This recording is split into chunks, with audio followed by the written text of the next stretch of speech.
nouvelle présentation. Là, du coup, on va être sur un outil assez généraliste parce que c'est ChatGTP.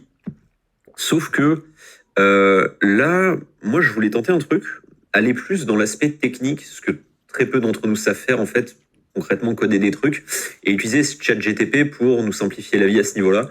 Alors, j'ai pris quelques exemples, mais bon, vu que je peux pas faire une vidéo de 3 heures, voilà, ça va être assez restreint, mais après, de votre côté, sky is the limit, comme on dit. Si vous pensez à un truc, demandez-lui, il saura probablement le faire. Alors, avant de commencer direct, là, vous voyez que je suis sur ChatGTP classique, et là, je suis sur la bêta en fait de OpenAI ChatGPT, ce qui est à peu près la même. Quand vous demandez du code, des trucs précis, ça par exemple, ça va. Mais vous devez modifier les réglages, vous devez baisser la température. Moi, je dirais en dessous de 0,1, autour de 0,06, 0,05. En gros, c'est comme il explique, la randomness des réponses que va vous fournir l'IA. Quand vous posez des questions, ou que vous voulez spinner un article ou des trucs classiques, vous le gardez autour de 0,7, qui est la base, c'est OK. Quand vous voulez commencer à faire de la traduction, vous le baissez un peu plus, vous passez à 0,3, 0,4. Quand vous voulez par contre du code où il ne faut pas qu'il y ait une erreur de virgule, sinon ça ne marche pas, ouais, autour de 0,06, 0,05. Parenthèse fermée, maintenant quelques exemples. Le premier, c'est les balises hreflang. Alors, qu'est-ce que c'est pour ceux qui ne font pas de SEO? En gros, c'est une façon d'optimiser le ranking de son site dans des destinations géographiques. On va le formuler comme ça. L'idée, c'est que si vous avez un site français, que ce soit .fr.com, on s'en fout, hein, mais un site avec du contenu français, par défaut, vous allez cibler des Français et, en très grande majorité, des Français de France.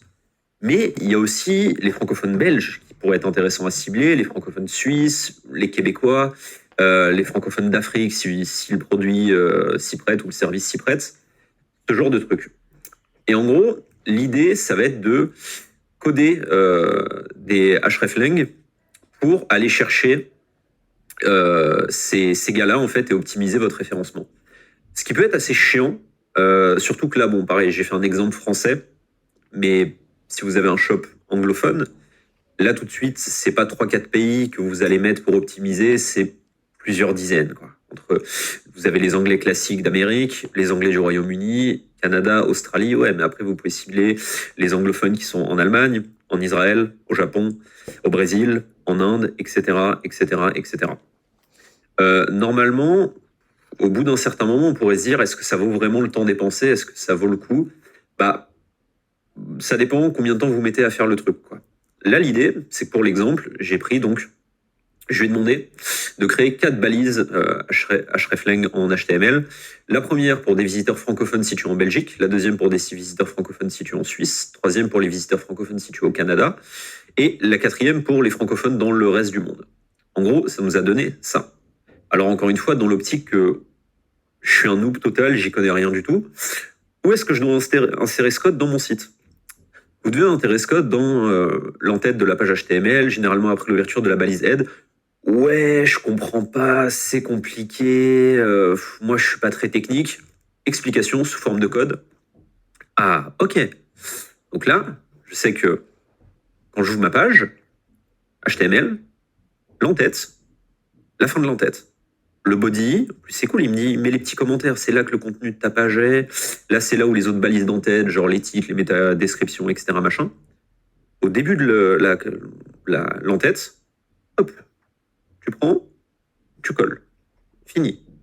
Simple, clair, efficace, temps passé sans les explications, 30 secondes. Deuxième exemple, un script pour interdire la fonction copier-coller sur les sites web.